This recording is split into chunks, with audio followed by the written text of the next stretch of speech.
여보세요? 박희신입니다.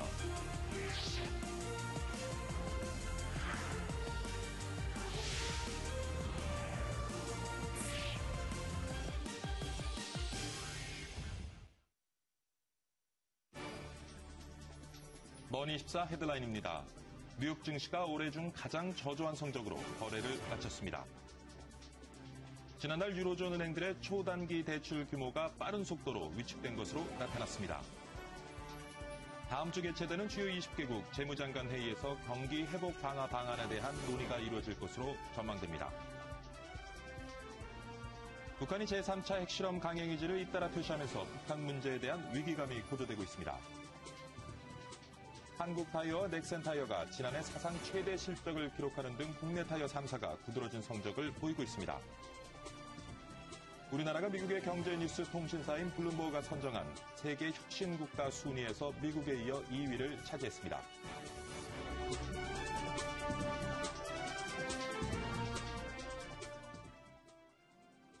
네, 박희준의 여보세요 2월 5일 화요일 2부 시작하도록 하겠습니다. 어제 새벽에 서울거리도 대관령 강물 개한만큼 많은 눈이 내렸죠. 수도권에 12년 만에 최대 폭설이라고 합니다. 다행히 오늘은 많이 정리된 모습입니다. 그래도 이번 주엔 포근했던 지난주와 달리 한파가 찾아온다고 하고요. 출근길 따뜻하게 준비하셔야 될 것 같습니다. 자, 2월 5일 박희준의 여보세요 2부에서는요. 중국과 미국에서 최근 보여지고 있는 경제 지표와 그 속사정 분석해 보도록 하겠습니다. 그리고 잠시 후에 제주도 전화 연결해서 대기업 유통에 맞서 슈퍼마켓 협동조합을 결성해서 골목 상권 지키기에 나선 곳을 연결해 보도록 하겠습니다. 그래서 어떤 내용인지 한번 들어보겠습니다. 자, 2부도 글로벌 마감 시황부터 살펴보고 갑니다. 김하빈 캐스터가 전해드립니다. 김하빈 캐스터. 시황센터입니다. 뉴욕 증시는 일제히 하락하며 마감했습니다. 유럽에서 잇따라 터진 비리 스캔들과 미국의 작년 12월 제조업 수주가 시장 전망치를 하회한 것이 지수에 부담을 주었습니다. 스페인은 정부 재정 긴축을 계속하며 국민들에게 고통을 주고 있는 데다가 비리 파문까지 일어나면서 큰 위기를 겪고 있습니다. 뉴욕 증시 마감 지수 알아보겠습니다. 네, 다우지수 0.93% 하락한 13,880선에서 거래 마쳤고요. 나스닥 종합지수 1.51% 하락했습니다. 3,131선에서 거래 마쳤습니다. S&P 500 지수 1.15% 하락하면서 1,495선에서 마감했습니다. 네, 유럽도 마감 상황 살펴보겠습니다. 유럽 증시도 큰 폭으로 하락하며 마감했습니다. 스페인과 이탈리아의 불안한 정세가 지수를 끌어내렸는데요. 스페인은 마리아노 라우이 총리와 국민당의 정치 비자금 스캔들에 충격을 받는 모습이었고요. 이탈리아는 실비오 베를루스코니 전 총리가 이번 총선에서 승리하면 대규모 감세 정책을 추진하겠다고 공언해 시장의 불안감을 높였습니다. 유럽 증시 자세한 마감 지수 보겠습니다. 영국 FTSE 지수 1.58% 하락했습니다. 6,246선에서 거래 마쳤고요. 독일 닥스 지수 2.49% 크게 하락하면서 7,638선에서 거래 마쳤습니다. 네, 프랑스 CAC 지수 3% 넘게 밀렸습니다. 3,659선에서 거래 마쳤습니다. 네, 아시아도 가보겠습니다. 일본 증시는 미국의 경제 지표와 중국 서비스업 지표의 호조로 상승했습니다. 특히 자동차주가 강세였는데요. 미쓰비시 자동차는 닛산과 함께 경차를 판매한다는 소식으로 21% 급등했습니다.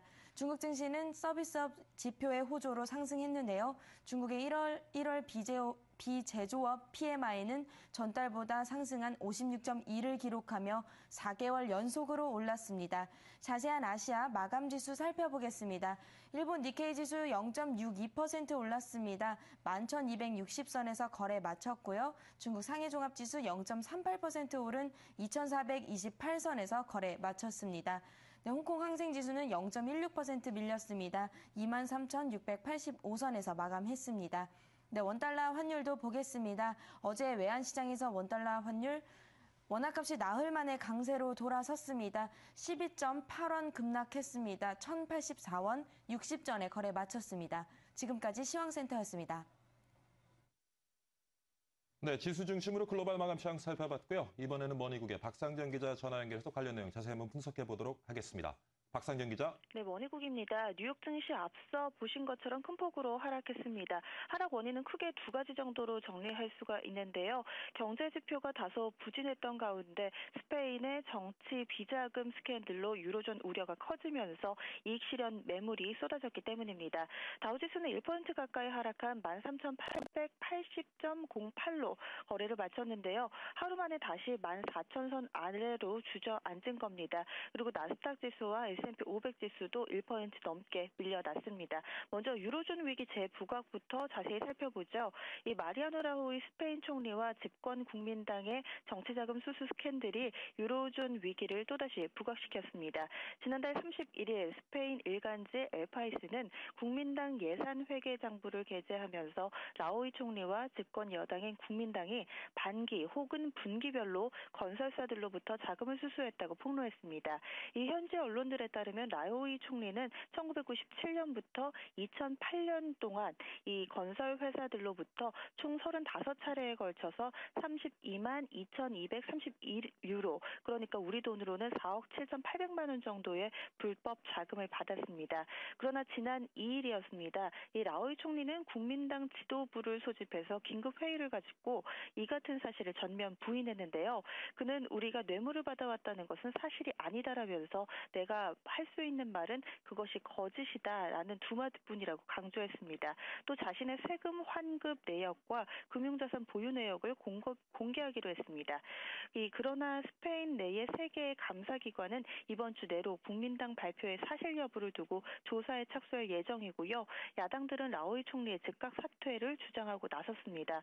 이렇게 정치 사정이 어지러워지면서 스페인 국채가 또 민감하게 반응을 했습니다. 국채금리가 뛰고요. 유로화도 하락했습니다. 이 스페인 2년 만기 국채금리가 이날 하루 만에 20bp 급등하면서 2.78%에 거래됐고요. 시장 벤치마크라고 할 수 있는 10년 만기 국채금리 역시 전거래일 대비 20bp 뛴 5.39%를 기록했습니다. 달러화 대비 유로화 가치도 1.35달러대까지 내려오고 있습니다. 그리고 이번엔 경제 지표입니다. 좀 관심을 모았던 게 공장 주문이었죠. 미국의 지난해 12월 공장 주문이 증가세를 기록하기는 했지만 중요한 것은 시장 기대치에 못 미쳤다는 점입니다. 따라서 시장에는 약간의 부정적인 요소로 작용했습니다. 미국 상무부는 이날 지난해 12월 중 미국 공장 주문이 전월 대비 1.8% 증가했다고 발표했습니다. 이는 0.3% 감소했던 지난해 11월보다는 개선된 거긴 하지만요. 2.3%로 예상했던 시장 전문가들의 전망치를 밑도는 수준입니다. 그리고 또 이날 특징적인 부분을 보자면 공포지수라고 불리는 시카고 옵션 거래소의 빅스 지수 하루 만에 12%나 치솟았습니다. 시장 투자자들의 불안감이 높아졌다는 점 체크해 볼 수 있고요. 그리고 업종과 종목별로는 전반적으로 모든 업종이 하락한 가운데 금융주와 기술주의 하락세가 두드러졌습니다. 종목별로는 신용평가기관인 S&P사의 모 회사인 매크로힐이 14% 가까이 폭락했는데요. 그 원인을 보자면은 미국 법무부와 주 검찰 등이 금융위기 당시 모기지 채권 과대평가 혐의로 민사소송을 제기할 것이란 소식이 악재로 작용했습니다. 반면에 급등한 종목도 있었습니다. 새로운 블랙베리 10 운영체제를 사용하는 스마트폰을 출시하고 이 리서치 모션이라는 회사가 대표적인 제품인 블랙베리로 사명까지 바꿨는데요. 오늘이 거래 첫날이었습니다. 코드를 바꾸고 거래한 첫날 14% 이 사명 변경의 효과를 톡톡히 봤습니다. 지금까지 뉴욕 증시 마감 시황 전해드렸습니다. 네, 박상영 기자 수고 많았습니다. 다음 소식입니다. 지난달 유로존 은행들의 초단기 대출 규모가 빠른 속도로 위축된 것으로 나타났습니다. 로이터에 따르면 1월 하루 평균 거래량은 지난해 같은 기간 304억 7천만 유로에서 173억 7천만 유로로 급격히 감소했습니다. 이는 금융권의 치유 신호에 따라 은행들이 장기 대출에 대한 자신감을 회복한 데 따른 결과로 풀이됩니다. 다음 주 개최되는 주요 20개국 재무장관 회의에서 경기 회복 강화 방안에 대한 논의가 이루어질 것이라는 전망이 나왔습니다. 다우존스는 현지 시간으로 4일 환율 전쟁 때문에 자국 통화의 경제적 평가 절하를 둘러싼 논쟁이 일부 있겠지만 경기 회복 강화 방안이 주로 다뤄질 것이라고 내다봤습니다. 다우존스는 모스크바 회의를 준비하는 G20 정부 관계자의 말을 인용해 글로벌 경기 회복세를 본 궤도로 올려놓기 위한 정책적 조화의 논의가 집중될 것이라고 전했습니다. 북한이 제3차 핵실험 강행 의지를 잇따라 표시하면서 북한 문제에 대한 위기감이 고조되고 있습니다. 세 번째 핵실험이 갖는 군사외교적 파장이 이전과는 판이하게 다르다는 점에서 한국 정부는 미국, 중국 등의 협조하에 핵실험 저지에 총력을 기울이고 있습니다. 한편 박근혜 대통령 당선인은 북한의 3차 핵실험에 대해 당장 중단하기를 촉구한다며 행동에 책임을 지게 될 것이라고 말했습니다. 뱅가드 펀드 매물과 엔화 약세로 우리 증시가 좀처럼 힘을 내지 못하고 있죠. 오연석 삼성증권 투자전략센터장은 엠머니 투자 인터뷰 황금도시락에 출연해 유동성 이동에 주목해야 된다고 설명했습니다. 정영석 기자가 전합니다. 엠머니 황금도시락에 출연한 오연석 삼성증권 투자전략센터장은 올해 주식시장의 가장 중요한 변수로 유동성 이동을 꼽았습니다. 오 센터장은 미국 등 선진국을 중심으로 주식시장에 자금이 흘러들어가고 있다고 설명했습니다. 최근에 이제 글로벌 증시의 그 동향을 보면 이미 선진국 같은 경우에는 채권 쪽에서 주식 쪽으로 자금의 일부 이동이 나오고 있습니다. 최근 원화 강세에 대해서는 새 정부가 내수 부진을 고려해 어느 정도 용인할 것으로 내다봤습니다. 상대적으로 수출 대비해서 내수 쪽의 부진이 많이 이제 심화됐던 상황임을 고려해 본다면은 완만하게 원화 강세를 용인하는 쪽으로 갈 가능성이 높다라고 이제 보고 있고요. 또 지금은 국내 주식시장이 글로벌 증시와 엇갈린 모습을 보이고 있지만 비슷한 움직임을 보이기 시작하면 ETF에 주목해야 한다고 말했습니다. 그러면 시장은 많이 안 빠질 것 같은데 종목에 대해서는 자신이 없다라고 생각하시는 투자자들은 ETF 같은 쪽에 접근하는 게 절대 나쁘지 않다라고 저는 보고 있습니다. 올해 증시 전망과 투자 전략은 오늘 오후 5시 30분 황금도시락에서 가늠해 볼 수 있습니다. 엠머니 정영석입니다. 아베 신조 일본 총리의 경기 부양책 아베노믹스로 일본 국채 거품이 계속 커질 위험성이 있다는 주장이 제기됐습니다. JP모건의 일본 담당 수석 이코노미스트는 2% 물가 상승률 목표치가 달성되지 않으면 일본 정부는 재정 지출을 더 늘리고 일본은행에 이를 화폐화 하라는 압력을 가할 수 있다고 한 신문의 기고를 통해 밝혔습니다. 이코노미스트는 또 일본에서는 단기간 엔 인플레이션과 국채금리 상승이 발생하지 않을 것이라면서 인플레이션 목표 2% 달성 실패에 따른 후폭풍으로 국채 버블이 팽창하는 게 더 심각한 문제라고 경고했습니다. 국제통화기금 IMF는 스페인이 부실은행을 청산하는 데 상당한 성과를 거뒀다고 진단했습니다. IMF는 스페인은행에 대한 구제금융평가 예비 설명을 통해 이같이 밝히면서 은행권에 신규 자금이 투입됨에 따라 은행에 대한 신뢰가 강화될 것이고 이들의 대출 활동 계제가 쉬워질 것이라고 전망했습니다. 스페인은행권은 유럽연합이 제공한 1천억 유로 크레딧 라인에서 388억 7천만 유로를 가져다 쓴 바 있습니다. 헤지펀드와 사모펀드 등 대형 투자자들이 미국 주택시장에 대한 투자를 늘리고 있는 것으로 전해졌습니다. CNN머니는 이들 투자자들이 차압주택부터 미개발지 건축부품 제조업체까지 주택 공급과 관련된 거의 모든 자산과 기업들에 대한 투자에 나서고 있다고 현지 시간으로 4일 보도했습니다. 헤지펀드 폴슨앤코의 부동산 투자 담당자는 주택 가격은 경기 둔화 때 가장 많이 떨어지지만 경기 호황 때 또 가장 많이 오른다며 지난 2년간 폴슨앤코는 캘리포니아와 애리조나, 네바다주에서 2만 5천 채의 주택을 지을 수 있는 토지를 매입했다고 밝혔습니다. 은행들이 오후 7시면 PC가 저절로 꺼지는 PC 오프제를 올해부터 시행했는데요. 저녁이 있는 삶이 생겼다며 만족하는 목소리도 많지만 보완해야 할 부분 역시 적지 않아 보입니다. 서한한 기자가 살펴봅니다. 오후 7시를 조금 남긴 한 시중은행 본점. 직원들이 컴퓨터를 끄고 짐을 챙기는 등 퇴근 준비를 하느라 여념이 없습니다. 7시가 넘어가자 PC가 저절로 꺼지고 마지막 직원은 불을 끄고 사무실을 나섭니다. 은행 등 금융권이 올해 임금 협상에서 오후 7시면 PC가 저절로 꺼지는 PC 오프제를 시행하기로 결정했기 때문입니다. 시중은행들이 7시 PC 오프제를 시행함에 따라 직원들의 만족도가 높아지고 있습니다. 일단 오후 시간이나 퇴근 시간 이후를 예측을 하기가 굉장히 힘들어서 자기 개발이라던가 취미 생활 같은 거를 하기가 굉장히 힘들었었는데 아무래도 PC 오프를 시행을 하고 나서는 이제 제가 운동이라던가 제 취미 활동이라던가 아니면 자기 개발할 수 있는 공부라던가 할 수 있는 계획성 있는 생활을 할 수가 있어서 굉장히 만족도 측면에서도 높은 걸로 알고 있고요. IBK 기업은행은 자체적으로 이 제도를 시행한 지 3년이 넘어 직원들이 그나마 적응한 상황. 하지만 신한과 우리 등 다른 시중은행 직원들은 PC 오프제로 인한 스트레스를 호소합니다. 업무량은 그대로인데 퇴근 시간만 지키게 하는 바람에 업무 처리가 힘들어졌다고 푸념합니다. 본점의 경우 오전에 야근을 신청하지 않으면 7시 이후에 근무를 할 수 없고 지점은 그것도 불가능합니다. 퇴근 시간을 규정하면서 업무량 조절은 이루어지지 않아서 잔여 업무가 나날이 늘고 있습니다. 단순히 퇴근 시간만 정하는 것보단 전반적인 업무 조정도 필요할 거라고 생각합니다. 7시 PC오프제 시행으로 저녁이 있는 삶은 생겼지만 처리하지 못한 업무로 고민도 깊어가고 있습니다. 엠머니 서한안입니다. 과거에는 재건축에 예정된 노후 아파트가 미래 가치에 대한 기대감으로 새 아파트보다 더 비쌌죠. 하지만 최근에는 재건축 예정 단지보다 새 아파트가 더 인기가 높고 비싸다고 합니다. 장남식 기자입니다.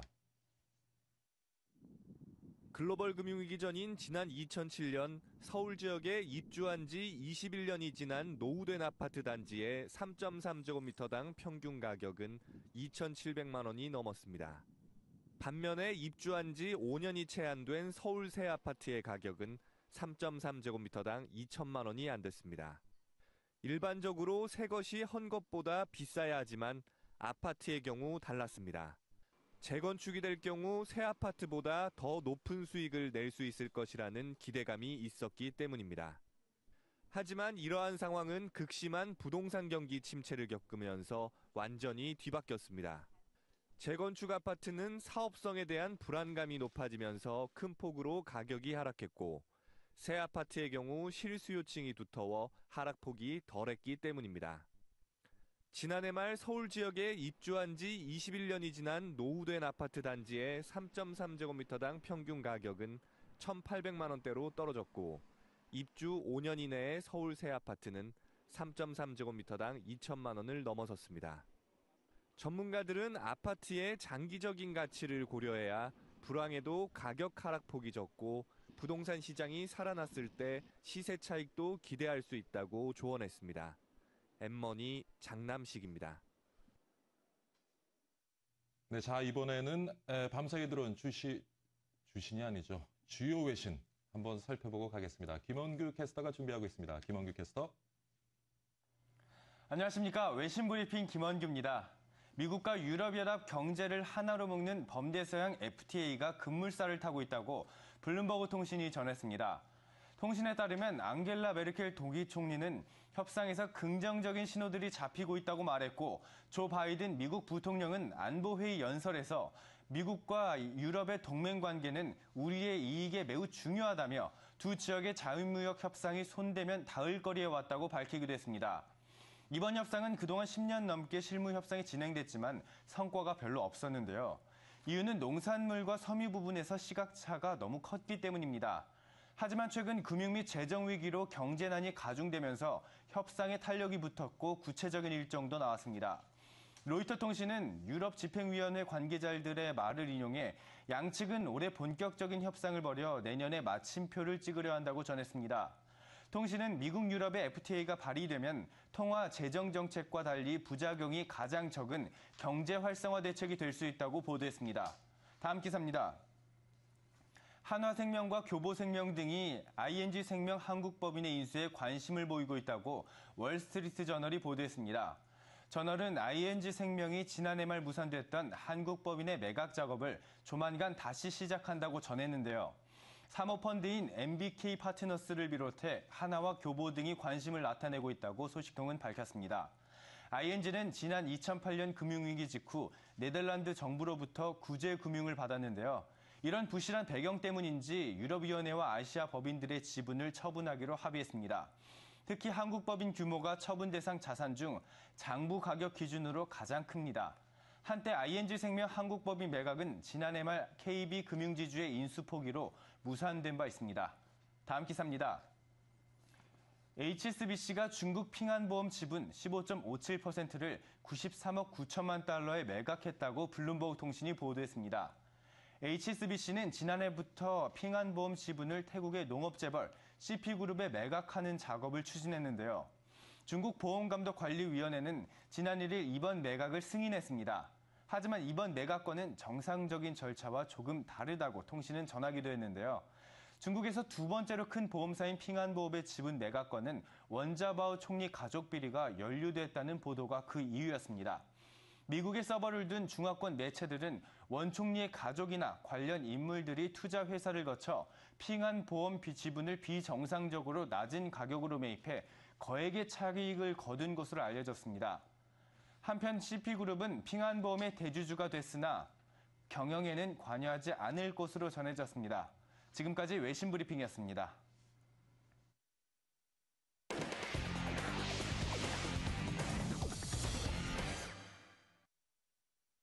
네, 이번에 집중관찰 시간입니다. 오늘 종목은요, KT입니다. 오늘은 동양증권 박진희 차장과 함께 KT가 최근 어떤 이슈를 가지고 있는지 집중 분석해보고요. 앞으로의 전망과 투자 전략까지 한번 세워보도록 하겠습니다. 안녕하십니까, 차장님. 네, 안녕하세요. 네, 최근에 KT는 어떤 이슈를 가지고 있습니까? 네, KT라고 하면 다 아시다시피 국내 최대 통신 사업자라고 보시면 될 것 같습니다. 예. 초고속 인터넷이라든지 무선 인터넷을 포함해서 유선 전화까지 모두 아우르고 있는 최대 통신업자라고 볼 수 있겠는데요. 전체적으로 KT 같은 경우는 최근에 LG도 마찬가지고 SKT도 마찬가지겠습니다만 계속적으로 좀 영업 정지 이런 제한을 계속 받고 있는 상황인데도 불구하고 오히려 수급은 상당히 좀 개선되는 모습들을 보여주고 있습니다. 예. 전체적으로 이제 마케팅비를 줄여든다는 부분 이런 부분들에 대한 오히려 좀 기대감이 더 좋게 반영이 되고 있는 것 같고요. 다만 실적에서는 최근에 발표가 있었습니다만 4분기 실적은 조금 예상치보다는 좀 하회하는 그런 실적을 보여줬습니다. 그래서 전체적으로 일회성 비용이 좀 많이 반영된 그런 모습이었는데요.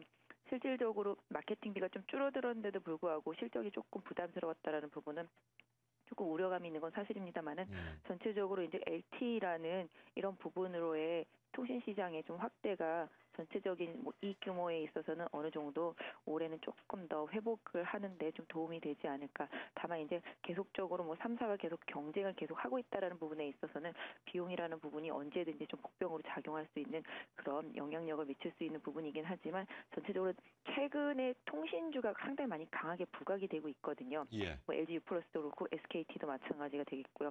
그 가장 큰 이면에는 환율 방어적인 매수주 성격이 강하기 때문에 최근에 이제 환율의 변동성 확대에 따른 수출주들이 좀 약세를 보이면서 시장에서 좀 대안 투자재로서의 역할을 좀 많이 담당하면서 시장을 좀 방어하는 기능을 보여주고 있는 것 같습니다. 네.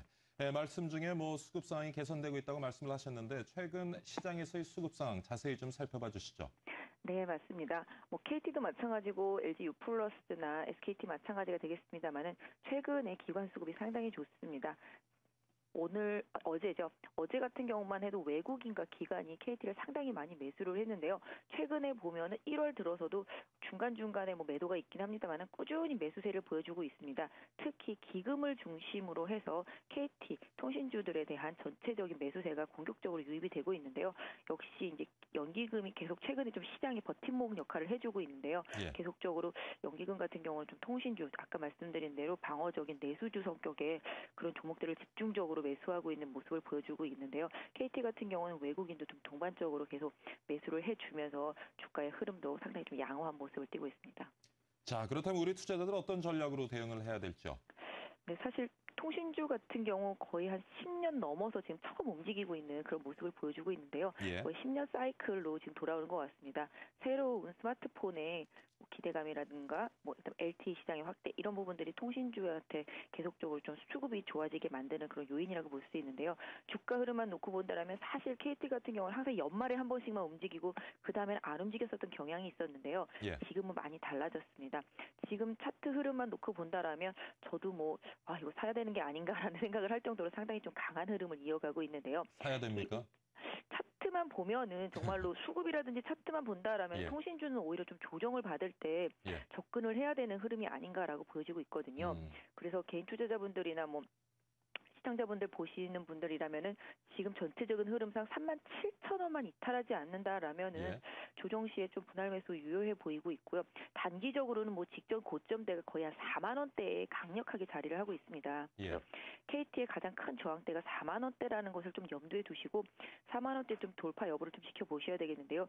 이 구간만 좀 잘 돌파가 되면은 추가적인 상승 시도가 일어날 수 있기 때문에 수급에서의 커다란 좀 약화 현상만 없다라면 오히려 좀 조정을 이용해서 개인 투자자분들은 한 37,000원대 초중반권에서는 접근을 한번 시도해 볼 수 있을 것 같고요. 다만 손절은 좀 빠르게 가져간다라는 측면에서 본다라면 최근에 찍었던 저점대인 한 36,000원 부근대를 손절선으로 좀 정해 놓으신다라면 일단 손실폭도 좀 제한할 수 있기 때문에 대응하시는데 조금 편리하실 것 같습니다. 예. 오늘 동양증권의 박진희 차장과 함께 KT 집중 관찰해봤습니다. 좋은 말씀 감사드립니다. 네, 감사합니다. 수고하셨습니다.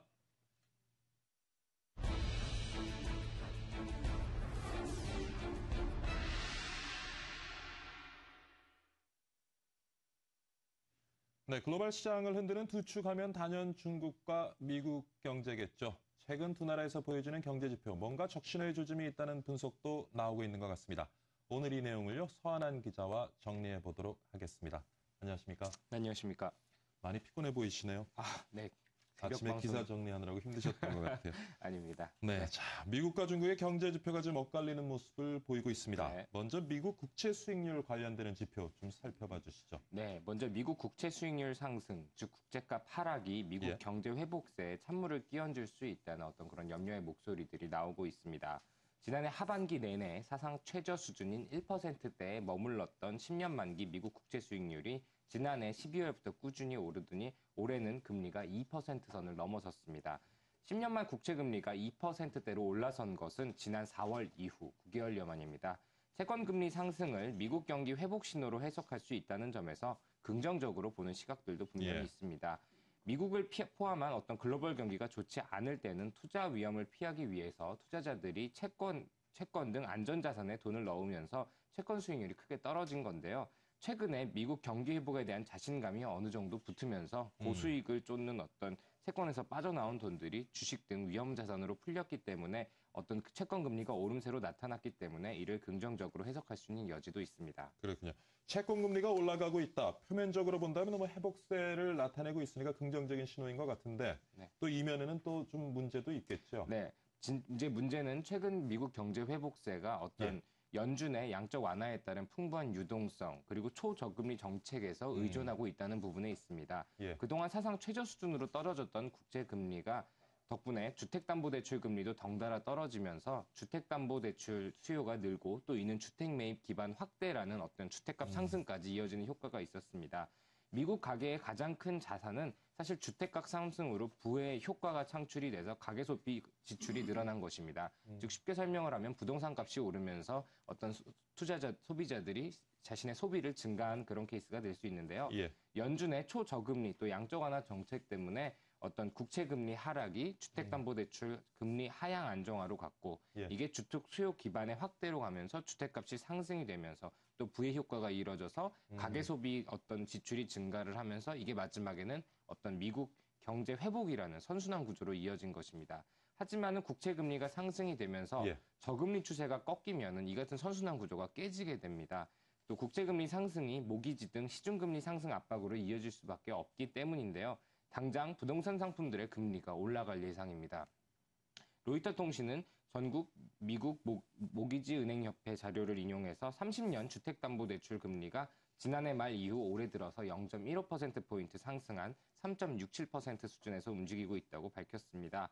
모기지 금리가 4%선까지 상승을 할 경우에는 금융비용 부담 때문에 주택 수요가 크게 위축될 수 있다는 진단도 함께 내렸는데요. 예. 5년 내 최고치로 치솟은 자동차 판매도 금리 인상으로 할부 비용이 늘어나면서 타격을 입을 수 있습니다. 또 기업과 지방정부가 시행하는 설비나 인프라스트럭처 투자, 또 고용 창출도 조달금리 상승이라는 장애물에 걸려서 위축을 받을 수 있습니다. 이처럼 금리 상승은 소비 투자 위축으로 연결될 수 있기 때문에 막 살아나기 시작한 경제에 충격을 줄 것이라는 불안감도 적지 않은 상황입니다. 예. 전문가들은 앞으로 미국의 국채금리 어떻게 움직일 것으로 좀 예상을 하는지요? 네, 당장 국채금리가 급등할 것이라고 보는 전문가들은 많지는 않습니다. 예. 미국 연준이 일단 매월 850억 달러어치의 자산 매입에 나서는 등 양적 완화 조치가 당분간 계속될 것으로 보이기 때문입니다. 예. 하지만 양적 완화도 시기가 문제일 뿐 언젠가는 종료될 수 있다는 점을 감안을 한다면은 앞으로 채권 금리가 아래쪽보다는 위쪽으로, 즉 상승할 가능성이 크다는 데 무게중심이 맞춰져 있습니다. 또 현재 기준금리가 제로 상태라는 점을 감안을 한다면 연준이 정상 수준으로 금리를 조정한다고 가정을 할 때 어떻게 보면 굉장히 빠른 속도로 금리가 인상될 수 있을 거라는 그런 우려의 목소리도 있습니다. 예. 자, 미 국채 수익률 상승과 함께 미국 경제 한번 짚어봤는데 이번엔 중국 경제 한번 짚어보도록 하겠습니다. 중국의 자본 수지, 최근에 이제 적자세로 돌아섰다고 하는데 어떻습니까? 이게 지난해 중국에서 자본 수지가 약 130조 가량의 해외로 유출된 것으로 나타났습니다. 예, 예. 대부분 시청자분들도 그러시겠지만은 적자라고 하면 무조건 안 좋은 거라고 해석하시기 쉬운데 이것도 어떻게 보면 표면적인 문제인 것 같습니다. 예. 일단은 아시아 외환위기 이후에 고속 성장을 지속하면서 해외 자본을 블랙홀처럼 빨아들이던 중국에서 14년 만에 처음으로 자본이 이탈한 것입니다. 중국 외환관리국은 지난해 경상수지가 전년 대비 6.3% 증가한 2,138억 달러 흑자를 기록했지만 자본수지가 1,173억 달러, 약 127조 원가량 적자로 돌아섰다고 밝혔습니다. 중국이 자본수지 적자를 기록한 것은 1999년부터 2011년까지 13년간 지속되던 경상 또 자본수지 쌍둥이 흑자 시대가 막을 내렸다는 것을 선언하는 것인데요. 경상수지 흑자에도 불구하고 자본수지 적자를 기록한 것은 대외 교육을 통해서 달러를 많이 벌여들였지만 해외 투자자들이 중국 내 자산을 처분을 했고 또 중국인들이 해외 투자를 늘렸다고 설명을 할 수 있습니다. 지난해 중국 경제가 13년 만에 가장 낮은 7.8% 성장률을 기록하면서 부진을 면치 못하자 어떤 자본 유출 압력이 커진 것으로 전문가들은 풀이를 했는데요. 예. 여기에 글로벌 금융시장 변동성이 확대되면서 자본 유출에 영향을 끼쳤다는 평가입니다. 하지만 앞에서도 말씀드렸다시피 이를 보고 중국의 자본 수지가 13년 만에 처음으로 적자로 돌아선 것은 중국과 세계 경제의 불균형이 해소되고 있다는 그런 분석이 제기됐습니다. 시장에서는 어떤 시각으로 평가하고 있는지요? 네, 좀 이어서 말씀을 드리면 예, 예. 중국 자본 유출에 대해서 경제 전문가들은 대부분이 굉장히 긍정적인 신호라고 평가를 하고 있습니다. 예. 왜냐하면 그동안 외환, 또 금융, 또 어떤 자본시장에서 왜곡이 시정되는 신호라는 어떤 신호탄이라는 해석인데요. 바클레이즈의 이코노미스트는 자본수지 적자는 외환시장에 대한 인민은행 개입이 감소됐음을 의미한다면서 이렇게 설명을 했습니다. 또 월스트리트저널은 최근 발표된 이 통계를 인용하면서 중국의 국내 총생산 GDP 대비 경상수지 비율이 지난 2011년 2.8%에서 2.6%로 하락하고 또 자본수지가 이만큼 적자를 기록한 것은 중국이 점차 세계 경제와 균형을 찾아가고 있음을 나타낸다면서 긍정적인 신호라고 분석을 했습니다. 그렇군요. 자, 서한한 기자 오늘 수고 많았습니다. 감사합니다. 예. 네, 방금 서한한 기자 살펴본 대로 중국과 미국에서 보여지는 최근 경제 지표 어떻게 해석하고 또 우리 경제에 어떤 영향을 미치게 될지 더욱 자세히 한번 분석해 보도록 하겠습니다. 오늘은 세계경영연구원 홍병각 고문 스튜디오에 나와 계십니다. 안녕하십니까, 고문님. 안녕하세요. 네, 잘 지내셨죠? 예. 예. 머리를 좀 자르신 것 같아요. 예, 어저께 잘랐습니다. 예, 훨씬 더 젊어 보이십니다. 예, 고맙습니다. 자, G2, 미국과 중국의 경제 지표를 오늘 좀 살펴보고 있습니다. 예. 먼저 중국부터 좀 살펴보면요. 예. 14년 만에 지금 자본 수지가 적자를 기록했다고 합니다. 예. 그 자본 수지의 적자, 갖는 의미 좀 살펴봐 주시죠. 중국 경제는 사실 그 세계에서 예. 참 재밌게 관찰을 하고 있거든요. 경제학 이론에서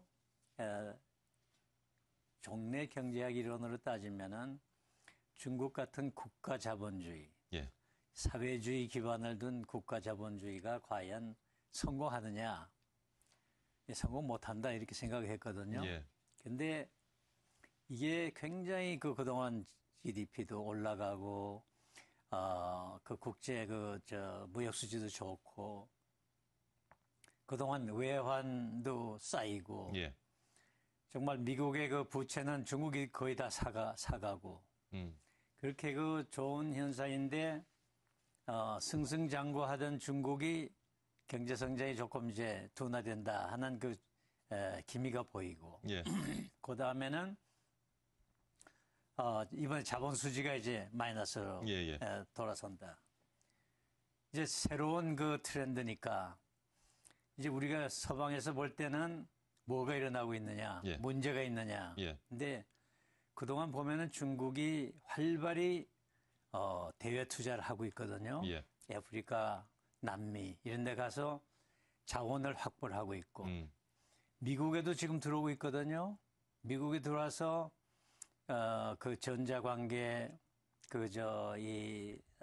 컴퓨터 관계 이런 데 활발히 투자를 하고 있어요. 우리 제주도도요. 예. 지금 우리 서울시 중구만한 크기의 땅을 지금 중국인들이 소유하고 있다고 합니다. 글쎄, 예. 그러니까 많이 벌어들인 이 외화 가지고 예. 이제 투자도 하기 시작했고 또 하나 재미난 현상은 중국의 소위 백만장자들이 지금 자꾸 생기고 있거든요. 예. 불란서의 그 루이비통 같은 그 잘 팔리는 예. 그게 중국 때문에 지금 먹고 살아요. 그렇죠. 예. 그러니까 사치품도 지금 중국에서 다 사고 있고 소비를 하고 있고. 소비하고. 예.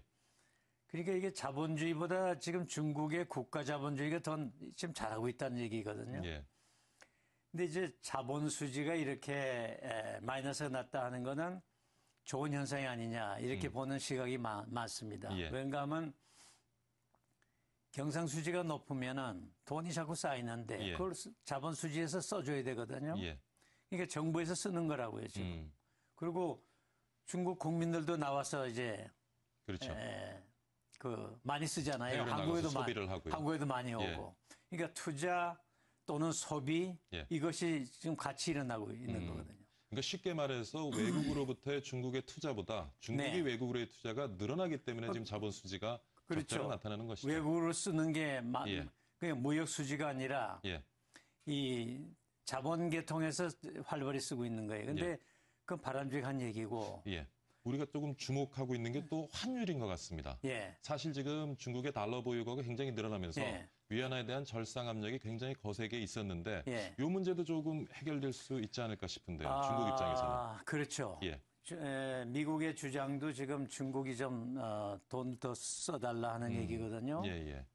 그러니까 자꾸 벌어들이지만 말고 써달라는 얘기인데 자본 수지에서 쓰는 것은 바람직한 얘기고 그리고 그렇게 되면 이제 환율에 대한 그 압박도 예. 좀 줄어들지 않겠느냐 그런 전망인데 예. 중국으로서는 사실 지금 보면은 잘하고 있는 것 같아요. 예.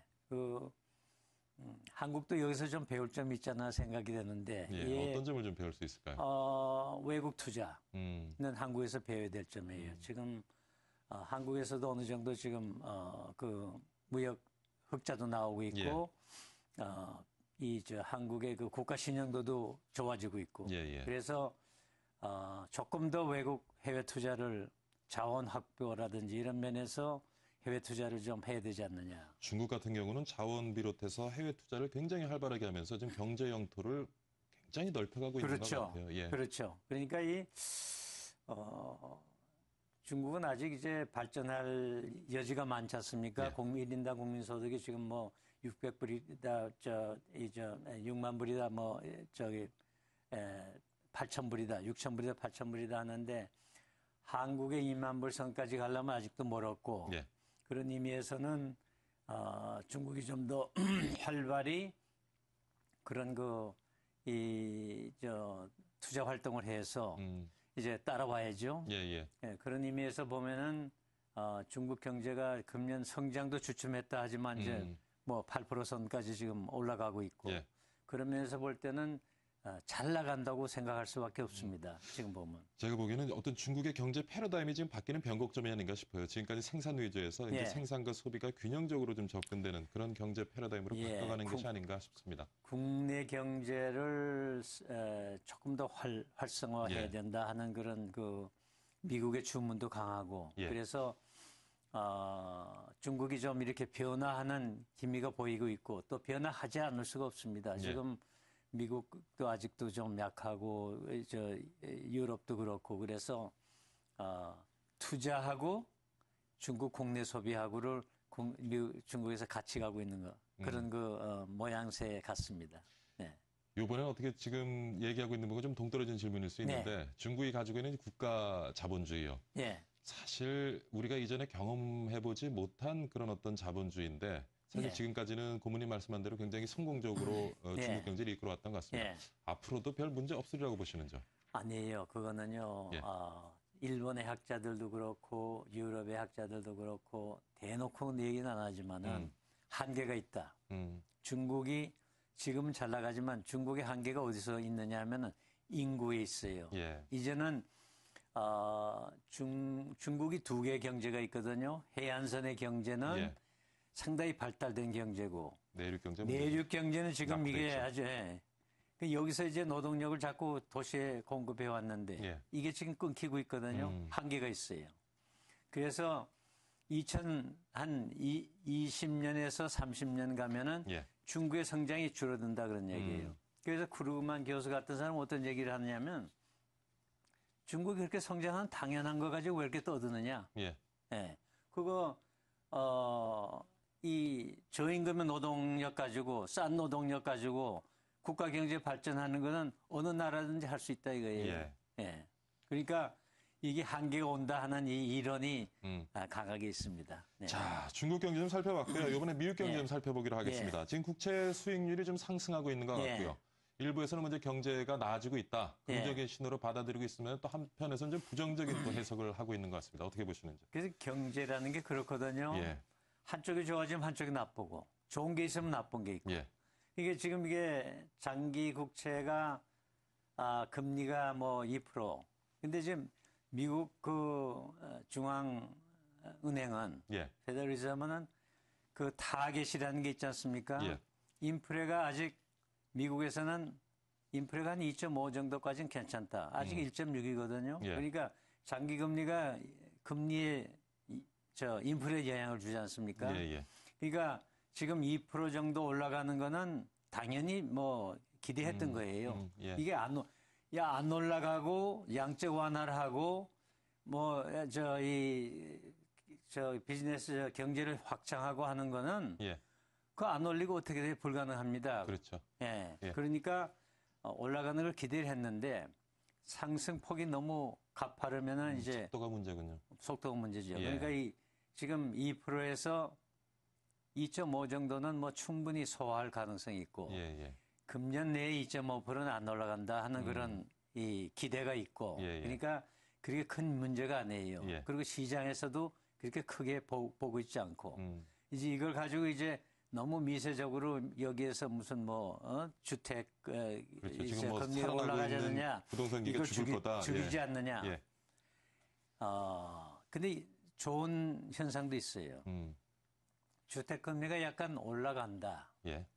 그런 이제 움직임이 있고 하면은 주택 매매가 활발해져요. 안 사고 있던 사람들이 금리가 지금 올라갈 가능성이 있다 하면은 들어오거든요, 시장에. 그러니까 금리가 올라가는 게 지금 거의 제로 금리에 2% 장기도 2% 미만이고 일본 아베노믹스도 그러지 않습니까? 인플레 좀 올리자 이거예요. 2%까지 올리자. 지금 인플레가 너무 얕다 하는 얘기는 인플레가 약간 있어야 경제가 활성화하는데 그런 면에서는 이게 좀 더 긍정적인 면이 더 많지 않느냐 저는 그렇게 개인적으로 생각합니다. 그리고 마지막 질문 하나 드리겠습니다, 고모님. 미국의 실물 경기가 좀 나아지고 있다고 보시는 거죠? 그렇죠. 벌써 나아지고 있고 지금 제일 중요한 게 미국에서는 실업률이에요. 약간 실업률이 좀 7.9% 뭐 올라갔다 하는데 지금 연방은행에서 타겟은 6.5%거든. 6.5%까지 내려갈 때까지 양적 완화는 계속하고 금리는 어느 정도 2%에서 장기 금리도 2%에서 3% 사이에 왔다 갔다 하고 6.5까지 이제 실업률 줄이고 그게 타겟이거든요. 그러니까 그런 방향으로 지금 경제가 가고 있고 부동산은 어느 정도 살아나고 있고 실업률도 어느 정도 줄어가고 있고 그러니까 방향은 괜찮은 것 같아요. 그리고 또 유럽도 지금 위기는 면하지 않았습니까? 그러니까 금년의 경제는 그렇게 우려했던 것만큼 그렇게 나쁘지 않지 그런 생각을 합니다. 알겠습니다. 자, 오늘 세계 경제를 바치고 있는 중국과 미국의 경제 같이 한번 진단해봤습니다. 오늘은 세계경영연구원의 홍병각 고문과 함께했습니다. 이른 시간 수고 많으셨고요. 네. 감사드립니다. 네.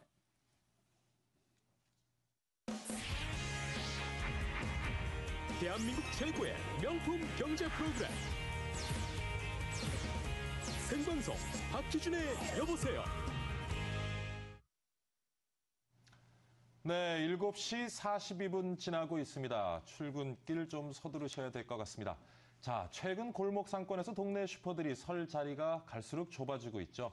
이런 가운데 제주도에서는 대형마트에 대응하기 위해서 슈퍼마켓 협동조합을 운영하면서 상권 지키기에 나선 곳이 있다고 해서 화제가 되고 있습니다. 이 때문인지 제주도에는 기업형 슈퍼마켓이 제대로 발을 못 붙이고 있다고 합니다. 어떤 내용인지 직접 한번 들어보도록 하겠습니다. 오늘은 제주도 슈퍼마켓 협동조합의 조병선 이사장 전화 연결해 보도록 하겠습니다. 안녕하십니까, 이사장님.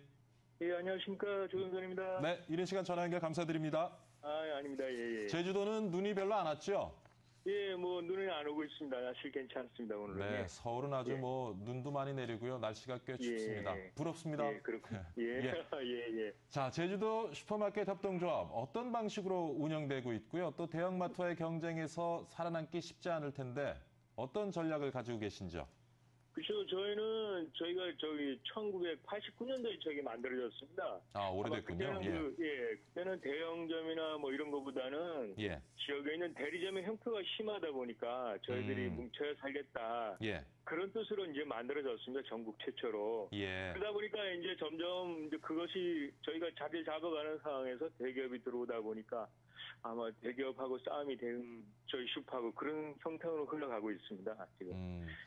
제주도 슈퍼마켓 협동조합은 역사가 있고 벌써 좀 탄탄한 기반이 있다고 봐도 되겠네요. 네, 그렇다고 봐야죠. 그런데도 많이 힘들죠. 아까 말씀한 대로 대형 마트가 이게 제주도에서 막 들어오고 또 농협 하나로마트가 커져가고 그러다 보니까 저희 조합원도 힘들고 저희 조합도 많이 어려운 그런 관계입니다. 지금. 제주도 이외에도 전국에서 약 20개의 이제 슈퍼마켓 협동조합이 물류센터를 운영하고 있는 걸로 알고 있습니다. 직접 물건을 배달해주는 배송 시스템을 갖춘 것은 제주도가 유일하다고 들었고요. 어떻습니까? 그렇습니다. 다른 데서가 이제 물류센터 하게 되면 저희를 견학을 많이 오는데요. 저희가 하는 시스템은 잘 안 가져가려고. 왜냐하면은 많은 비용이 들어가고, 그죠? 그 운영하려면은 차량이나 인원이 들어가다 보니까 초기 비용에서 부담이 가니까. 저희 방식이 아닌 캐싱 캐리어 와서 직접 가져가는 그런 방식으로 거의 다 운영하고요. 저희는 조합원들한테 100% 배송하는 그런 시스템입니다. 지금 제주도 협동조합이 가지고 있는 그 배송 시스템, 제주도 협동조합의 어떤 경쟁력이라고도 볼 수 있겠네요. 그렇죠. 소비자 입장에서, 조합원들 입장에서는 와서 사가는 것보다는 집에서 인터넷이나 전화로 이렇게 하면은 바로 배송은 되니까 엄청 편하게 장사를 할 수 있죠. 시간적인 면이나 모든 면에서가 엄청 편하게 장사할 수 있으니까 굳이 조합을 방문해서 물건을 가져갈 필요는 없다고 봐지는 거죠. 제가 듣기로는 배송 시스템도 경쟁력이 힘듭니다만은 공동 마케팅 전선을 구축해서 PB 상품을 공동 개발한다고 들었습니다. 어떤 것들을 개발하고 있고 또 PB 상품들을 통해서 어떠한 성과들을 만들어 나가고 계신지요? 저희는 작게는 유제품 우유부터 우유, 계란, 건어물, 양곡, 쌀도 하고 있고요. 화장지는 연합회사도 하고 있지만 저희가 한 20개 정도 품목을 지금 PB로 만들어서 공급하고 있습니다. 반응은 어떻습니까? 조합원들도 거기에 대해서는 조합도 그렇지만 조합원들도 좋은 반응을 보이고 있고요. 소비자들도 PB라 그러니까 저희가 싼 게 아니고 정말 믿을 수 있는 상품을 갖다 PB로 만들었기 때문에 소비자도 되게 호응이 좋은 그런 상태입니다. 지금은. 그렇군요. 지금 이런저런 경쟁력을 가지고 있는 것 같습니다. PB 상품도 다양하게 개발해서 지금 판매를 하고 있고요. 그다음에 경쟁력을 갖춘 배송 시스템도 가지고 있고 주민들의 조합에 대한 반응은 어떻습니까? 주민들도 저희 슈퍼조합이 만약에 그런 일을 못했다 그러면은 아마 살아남기 못했겠죠. 주위에는 아까 말씀대로 대형점, 하나로마트, 편의점도 제주도는 엄청 많습니다. 인구 비하면 전국에 제일 많이 분포되어 있는데 그런 와중에서도 저희 조합이 살아가는 거는 조합원이 살아가는 거는 아마 조합의 경쟁력이 아닌가 그런 생각이 듭니다. 저는. 직접 이제 협동조합의 일원으로서 협동조합 운영을 하고 계시는데 협동조합이 가지고 있는 장점, 가장 큰 장점은 뭐라고 생각하세요? 뭐 알다시피 개개인의 힘은 약하죠, 저희들이. 그죠?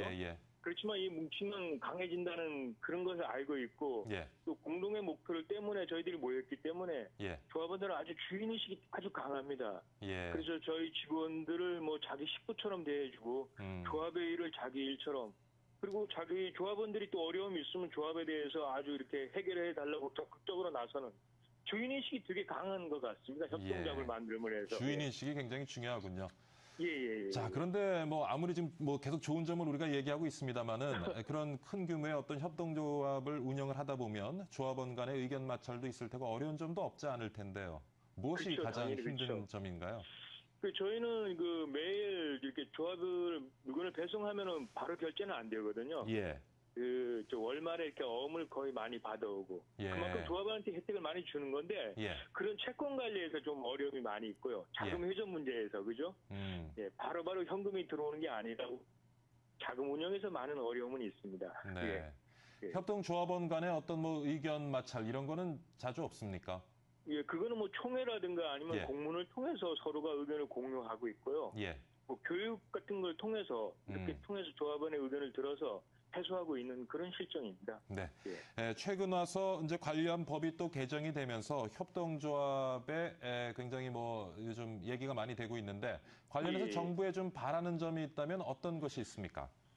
정부에서는 기본적으로 그 나들가게라는 사업을 통해서 인프라는 만들어졌거든요. 적극적으로 만이라는 나들가게 만들어졌지만은 아까 연합회에도 보면은 아까 말씀한 20개 정도 조합에서만 이제 물류센터가 있고 나머지는 없다 보니까 공동 구매하는 데서 이제 나들가게들이나 아니면 슈퍼하는 사람들이 어려움이 있거든요.